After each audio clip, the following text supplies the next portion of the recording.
오늘은 믿음이 힘이다 라고 하는 주제로 말씀을 드리려고 합니다.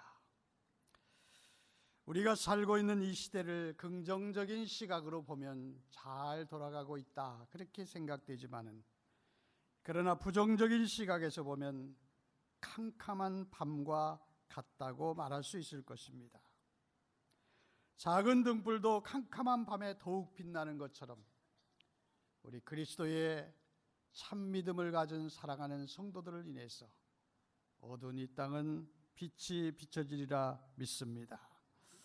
오늘 말씀의 내용은 다니엘의 세 친구인 사드락과 메삭과 아벳노고에 관한 이야기가 기록되어 있습니다. 그들은 그들의 생애 중에 가장 위험하고 절박한 상황에 도달해 있습니다.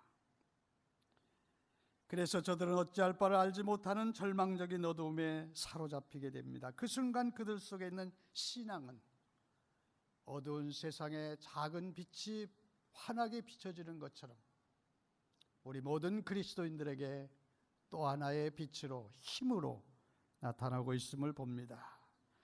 여기서 우리는 신앙을 가진 사람의 힘이 무엇인가를 알 수 있습니다. 오늘 이 시대를 어둡게 만드는 것이 무엇입니까? 사탄의 역사입니다. 사탄이 세상을 어지럽게 하고 성도들을 넘어뜨리고 하나님과 대적하게 합니다. 특별히 권력과 욕심과 재물 그리고 죽음을 통해서 사람들을 미혹하고 넘어지게 하는 것입니다. 사탄은 온 권력과 돈과 죽음을 가지고 사람들을 넘어뜨립니다. 너무나도 많은 사람들이 권력 앞에 아부하면서 살고 있습니다. 너무나도 많은 사람들이 재물 앞에 비굴하게 살고 있습니다. 너무나도 많은 사람들이 죽음이 두려워서 떨며 두려워하고 있습니다. 그러나 믿음의 사람, 믿음은 그런 모든 것을 극복하게 해준다는 사실을 오늘 본문에서 우리는 다니엘의 세 친구를 통해서 깨닫게 되는 것입니다. 믿음의 힘, 믿음이 곧 힘이라는 사실, 이 사실을 오늘 어떻게 증명해 주고 있습니까? 첫째로는 믿음은 권력 앞에서도 담대할 수 있는 힘을 주신다는 사실입니다. 다니엘의 세 친구 사드락, 메삭, 아벳노고는 그 당시 바벨론 대제국의 왕 앞에 포로로 끌려왔던 그런 청년들이었습니다. 그들의 지혜를 시험한 후에 바벨론 왕이 이제 저들에게 지위를 줬습니다만 여전히 저들은 유다에서 붙들려온 이제 포로에 불과합니다. 그들은 왕 앞에서 아무것도 거절할 수 없는 그런 상황입니다. 그러나 그들은 자기들을 죽일 수도 있고 살릴 수도 있는 그런 절대적인 권력 앞에서도 담대한 신앙을 가진 자입니다. 왕이 명령합니다. 사드락, 메삭, 아벳노고야, 너희들은 어찌 내가 세운 금신상에 절하지 않느냐? 이제라도 절을 하라. 그리하면 살려주리라고 왕이 말합니다. 그때 저들은 이렇게 대답합니다. 느부갓네살이여, 우리가 이 일에 대하여 왕에게 대답할 필요가 없나이다.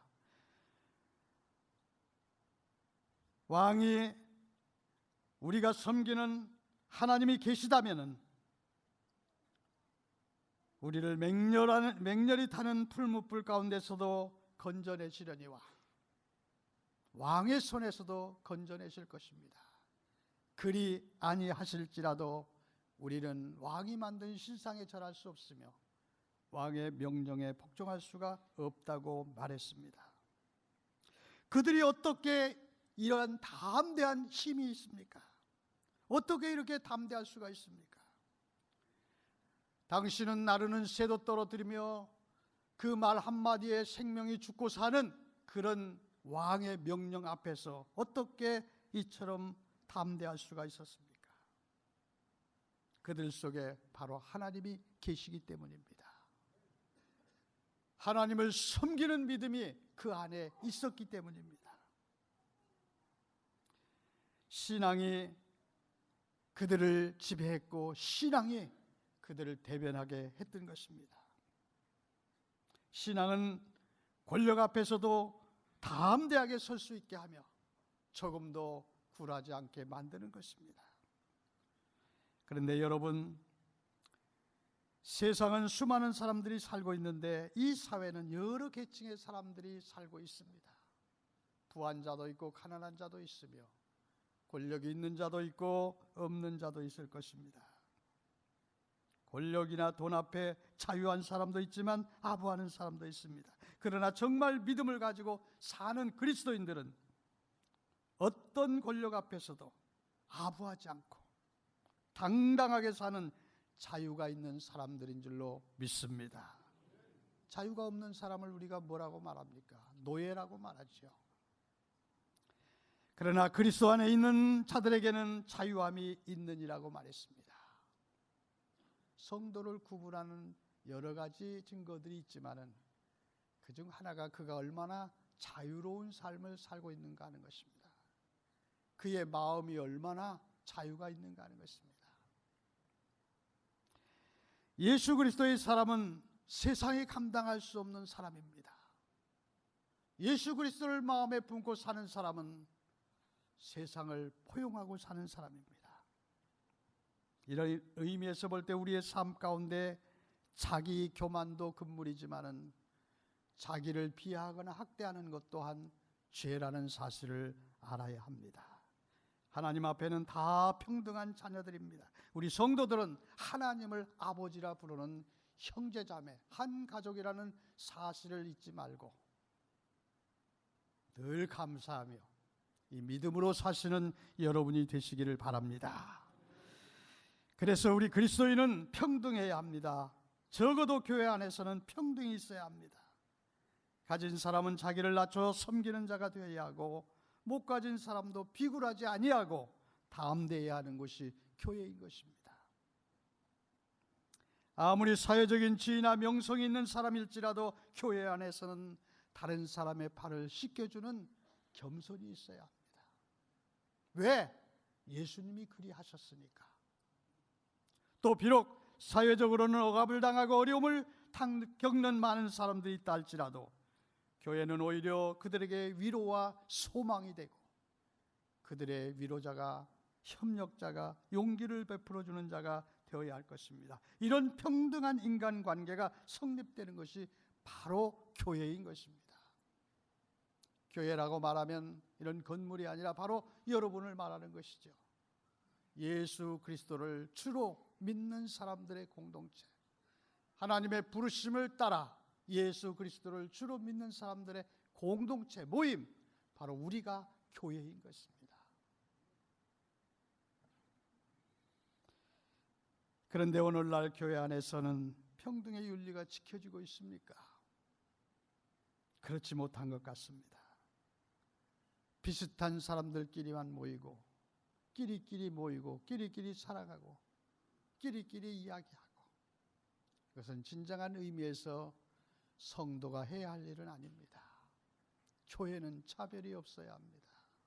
아무리 돈 많은 사람, 권력 있는 사람이 왔다 할지라도 어디 특별한 자리를 마련합니까? 우리 모두는 평등한 것입니다. 그래야만 교회가 교회의 사명을 감당하는 것입니다. 사람 관계가 평등의 관계가 되지 못하면 상대방보다 내가 조금 나아 보일 때 재물이 많다든가 세상에 어떤 고위직을 가지고 있다든가 그런 것으로 인해서 교만할 수밖에 없는 것입니다. 또 반대로 또 내가 너무 초라해 보인다고 해서 자기를 낮추거나 비하하면 그것 또한 합당한 일은 못 되는 것입니다. 비겁한 자가 되고 마는 것입니다. 그리스도의 삶은 그렇게 살아서는 안 되는 것입니다. 비록 외부적인 환경의 차이는 있을지라도 그 내부적 인간관계는 평등해야 한다고 하는 그런 윤리가 그 바탕에 있어야 하는 것입니다. 오늘 본문에서 보면은 비록 왕의 명령일지라도 다니엘의 세 친구들은 하나님의 진리 앞에서 왕이나 나나 평등하다는 것을 생각을 가졌습니다. 그러기에 그들은 왕의 명령 앞에서도 담대할 수가 있었던 것입니다. 우리 그리스도인은 어떤 권력 위협 속에서도 하나님의 진리와 더불어 살아갈 수 있는 자여야 되는 것입니다.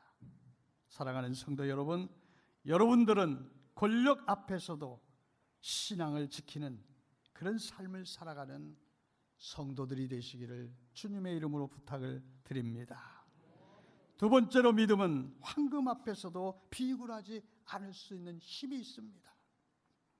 오늘 본문에 보니까 고대 중동 세계에서 가장 강대한 바벨론 제국을 일으켰던 느부갓네살 왕은 두라 평지에 황금 신상을 만들어 놨습니다. 다니엘서 3장 1절에 보면 느부갓네살 왕이 금으로 신상을 만들었으니 높이는 60규빗이요 너비는 6규빗이라고 했습니다.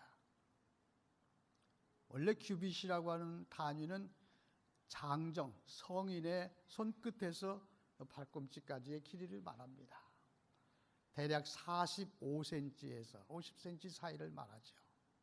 그러면은 그 신상의 높이를 여러분은 대략 측량할 수 있습니다. 30m 가까운 그런 금신상입니다.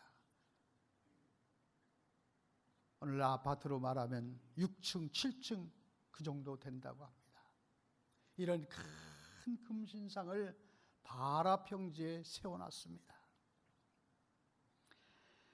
이것은 대제국의 왕의 위력을 나타내고자 한 것입니다. 그리고 제막식 날에는 왕실의 귀족들, 방백들, 군 장성들, 각 지방의 이제 지도자들, 통치자들, 그런 사람들로 인해서 수십만의 군중들이 우상 앞에 다 서 있습니다. 왕의 명령은 제막식 나팔이 울려 퍼지면 모두 그 앞에서 절을 하라는 것입니다. 누구도 이 명령을 거역할 수 없을 것입니다. 감히 누구의 명령이라고 이 명령을 거역할 수 있겠습니까? 나팔이 울려 퍼질 때 모든 사람들은 다 머리를 조아리며 절을 했습니다. 그런데 다니엘의 세 친구들은 절하지 않고 우뚝 서 있었습니다. 그들이 누굽니까? 군 장성입니까? 왕족입니까? 고관대장입니까? 그들에게는 그런 지위가 없습니다. 애굽의 유다에서 끌려온 그런 노예에 불과하죠. 포로에 불과합니다. 이들이 감히 왕의 명령을 거역하고 신상에 절하지 않고 우뚝 서 있었습니다. 저들은 아무 권력도 힘도 재력도 없는 그런 사람들이었습니다. 그런데 이들의 눈에는 황금 신상은 그저 우상일 뿐 아무것도 아니었습니다. 그래서 절하지 않았습니다. 황금 우상 앞에 절하는 자들이 오히려 불쌍히 여겨졌고 어리석게 보였던 것입니다. 하나님의 형상으로 지음받아 만물의 영장이 된 인간이 하나님 외에 그 어디 다른 신에게 절하도록 되어 있습니까? 하나님 외에는 절하지 말라. 황금 신상, 오늘날처럼 배금 사상이 고조되어 있고 그리고 돈이면 무엇이든지 할 수 있다고 생각하는 대단한 시대는 아마 없었을 거예요. 오늘 이 시대의 황금 우상인 돈의 위력 앞에 얼마나 많은 사람들이 억울한 눈물을 흘리고 있습니까? 돈 앞에는 인정사정도 없습니다. 형제도 가족도 친구도 이웃도 사랑하는 이도 없는 그런 시대입니다. 그런데 사드락 메삭 아벳노고는 황금 신상 앞에 고고하게 서 있습니다. 그 자체가 바로 신앙의 사람의 모범이 아닌가 생각됩니다. 물질 앞에서 자기를 바로 세우고 물질 앞에서 자기를 굴복시키지 않고 오히려 태연히 자기를 세울 수 있는 것, 바로 이것이 오늘 믿음의 사람들의 자세가 아닐까 생각해 봅니다. 오늘 우리가 사는 사회를 자본주의 사회, 산업사회라고 말합니다. 누가 물질을 많이 생산할 수 있느냐, 누가 물질을 많이 관리하느냐, 누가 돈을 더 많이 모았느냐, 가지고 있느냐에 따라서 그 사람의 위치와 신분이 달라지는 시대입니다. 물질에 의해서 사람이 평가되고 있습니다. 물질 속에 인간이 예속되어 가고 있습니다. 이런 때에 진정한 신앙인은 물질 앞에서 자유하는 것입니다. 물질의 노예가 되지 않는 것입니다. 오히려 물질을 다스리는 자들입니다. 성도 여러분, 오늘 우리의 주변에 아무리 비싸고 거창하고 소중한 것들이 많이 있을지라도 우리는 그 앞에 초연해야 할 것입니다. 황금 만세가 아니라 하나님 만세를 부르고, 황금 만세가 아니라 예수 만세를 외쳐야 할 것입니다. 돈만 찾는 사람이 되지 말고 먼저 하나님을 찾는 사람이 되어야 될 줄 믿습니다. 이런 사람이 진정한 그리스도인이요, 믿음의 사람이요, 힘 있는 사람인 줄로 믿습니다. 우리 성도들은 물질의 유혹 앞에서도 흔들리지 않고 의연한 믿음으로 사시는 우리 촌교회 성도들이 되시기를 주의 이름으로 축원합니다. 세 번째는, 믿음은 죽음 앞에서도 두려워하지 않는 힘이 있습니다. 다니엘의 세 친구 사드락 메삭 아벳노고는 왕의 명령에 따라서 극렬히 타는 풀무불 앞에 끌려갑니다. 왕이 얼마나 노여웠겠습니까? 오늘 본문에도 보니까 왕이 얼마나 노여웠는가를 알 수가 있습니다. 느부갓네살 왕이 노하고 분하여 사드락 메삭 아벳노고를 끌어오라고 말했습니다. 사랑을 많이 준 자가 배신할 때 더 가슴이 아프고 더 분이 나는 것이죠. 왕은 다른 사람도 아닌 바로 이 청년들, 자기가 총애하고 사랑했던 사드락 메삭 아벳노고가 이처럼 불복종하고 거역할 줄은 몰랐기 때문입니다. 그래서 저들을 풀무불에 잡아 넣으라고 평소보다 7배나 더 뜨겁게 한 풀무불 앞으로 끌고 왔습니다. 얼마나 뜨거웠던지 이 세 사람을 그 안에 집어 던지려고 했던 장정들이 다 죽었다고 그랬어요. 그리고는 저들을 묶은 채 그 속에 집어 던지려고 했습니다. 이런 상황에서도 사드락 메삭 아벳노고는 왕 앞에 서 있습니다. 그리고 이렇게 말하죠. 다시 한번 읽습니다. 왕이여, 우리가 섬기는 우리 하나님은 우리를 극렬히 타는 풀무불 가운데서도 능히 건져내시겠고 왕의 손에서도 건져내시리이다. 그리 아니하실지라도 왕이여, 우리가 왕의 신들을 섬기지도 아니하고 왕이 세우신 금신상에 절하지 아니할 줄 아시옵소서. 죽겠습니다. 나 그냥 죽겠습니다. 풀무불 속에 들어가 죽겠습니다 하는 그런 각오입니다. 우리 하나님이, 내가 섬기는 하나님이 우리를 구원해 주시리라 믿지만은 혹시 그리하지 아니하실지라도, 이것이 믿음입니다. 우리는 하나님께 다 달라고 하는 기도가 얼마나 많습니까? 하나님이 주지 아니하실지라도,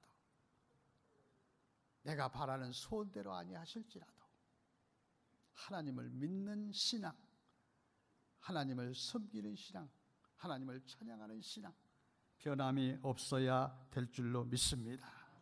이는 얼마나 놀랍고 담대한 신앙입니까? 사람들은 누구나 너나 할 거 없이 다 죽음을 두려워합니다. 죽음 앞에서 담대할 사람은 그리 많지 않습니다. 살려달라고 발버둥칩니다. 그러나 그들 안에서 하나님이 역사하실 때 사드락 메삭 아벳노고는 죽음이 두렵지 않았습니다.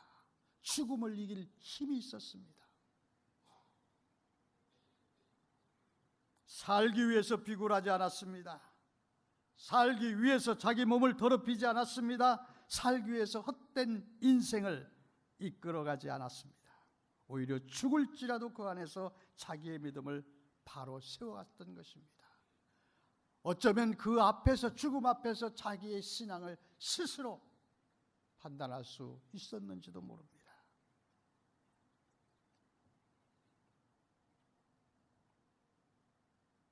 죽음 앞에 이르렀을 때 사람들은 그의 참 신앙을 보죠. 진정한 성도들은 죽음 앞에도 두려움이 없습니다. 왜 그렇습니까?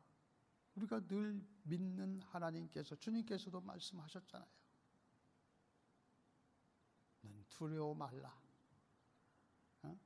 요한복음 14장 1절 이하에 보면 두려워하지 말라.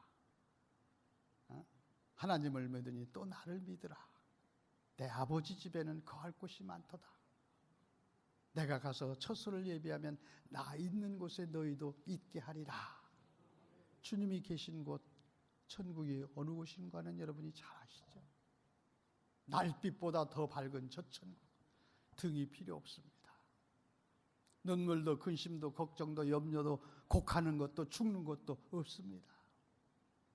영원한 생명이 있는 곳입니다. 여러분, 사람의 생명은 영원합니다. 믿습니까? 사람의 생명은 영원해요. 죽어서도 영원히 있습니다. 다만 천국과 지옥이 있을 뿐입니다. 믿음의 사람들은 천국에 가서 영생복락을 누릴 것이고, 믿음이 없이 산 사람은 죽어서 지옥에 가서 영벌 속에 살게 됩니다. 죽는 건 없어요. 동물이나 식물은 다 죽습니다. 없어집니다. 소멸됩니다. 사람은 하나님의 형상으로 지음을 받았기 때문에 그 생명은 영원한 것입니다. 지옥에 가서 죽는다면야 뭐 그냥 세상에 사는 걸로 만족하고 지날 수도 있겠죠. 사람의 생명은 영원합니다. 지옥은 꺼지지 않냐, 불도 꺼지지 아니하고 구더기도 죽지 아니하고, 죽고 싶어도 죽을 수 없는 곳이 지옥인 것입니다. 우리 성도들은 이 사실을 믿기 때문에 죽음 앞에서도 담대할 수 있고 순교할 수 있는 줄로 믿습니다.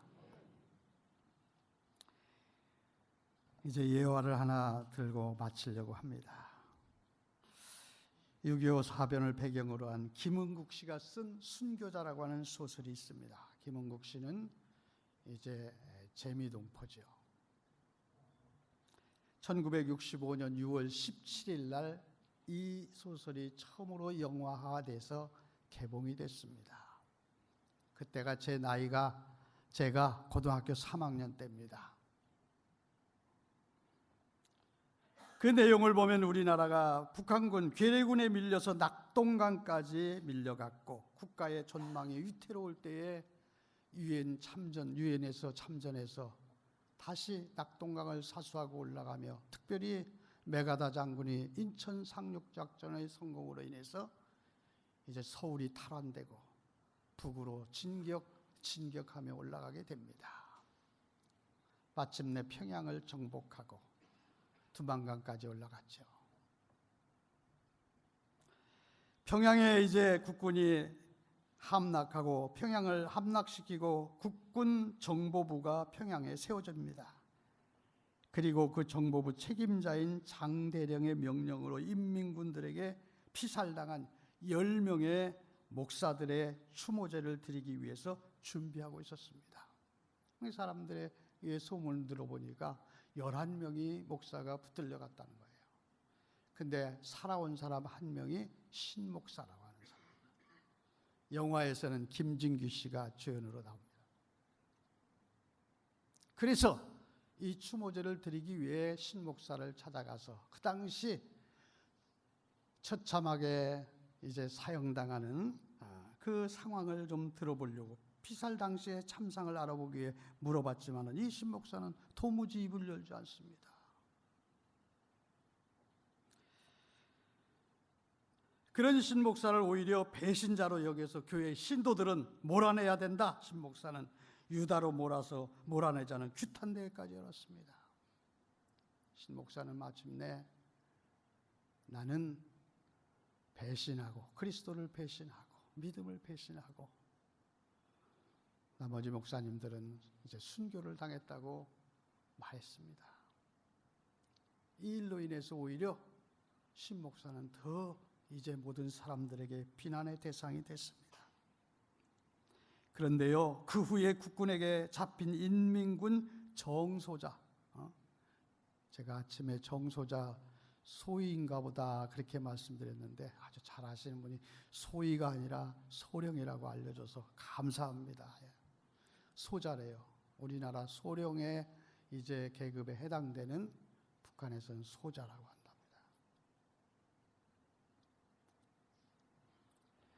이 정소자가 잡혔는데 바로 그 사람이 10명을 사살하는 그 그 일의 책임자예요.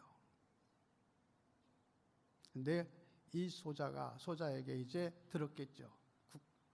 인민군 장교 정소자에게 그 당시에 어째서 그렇게 10명이 다 죽었느냐 그랬더니 그 소자가 하는 말이, 그 10명의 목사는 사실은 살려달라고 내가 목사 안 할 테니까 살려달라고 구걸하다가 다 사형당했다는 거예요. 그리고 이 신목사 하나만 끝까지 믿음을 지켰기 때문에 자기들이 살려줬다는 것입니다. 이것이 이 영화의 내용입니다.